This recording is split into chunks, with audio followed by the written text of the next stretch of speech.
So let's talk about the Rococo switch, which is made by Zuoce Studio.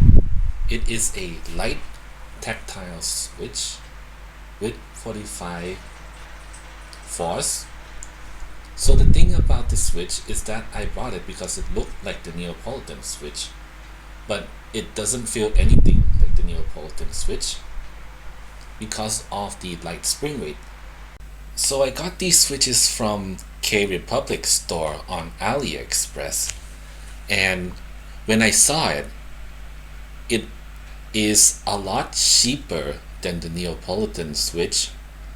So I thought that this would be some kind of a Neapolitan switch alternative. However, if you just change the spring weight, I'm sure it would feel just like the Neapolitan switch, but using it stock, there's a delay in the upstroke of the switch.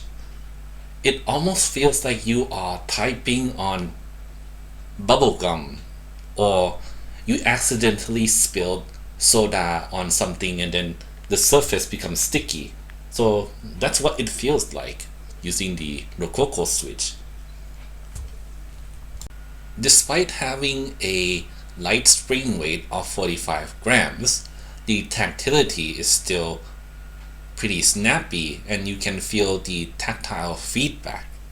However, I suggest that you replace the spring with something heavier, but you could also use it stock. However, there will just be the delay on the upstroke, like I said earlier. So there's no spring ping, there's no leaf ping. You don't need to lube it because I think it's really good stock already, and lubing it doesn't really improve much. So save some time and just use them stock. So overall feeling is that it's alright, but I think I prefer a heavier spring weight tactile switch. So the Neapolitan, right, it has about, if I remember correctly, 63.8 grams spring, but this one has a 45 gram spring. So perhaps the reason why it has this sticky feeling to it is because of the light spring weight, so that the spring couldn't come back up because the spring force is so little. Okay, so should you buy it? Well, that depends. It's a really unique typing feel.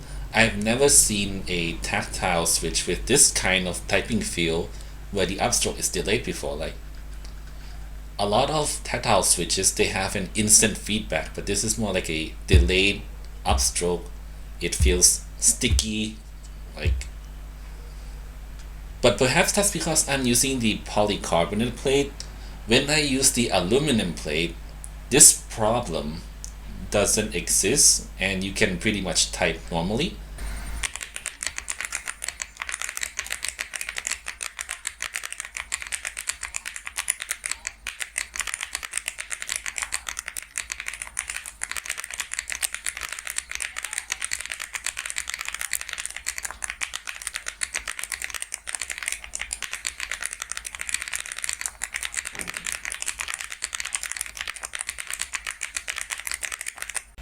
So I rate this switch overall a 7 out of 10.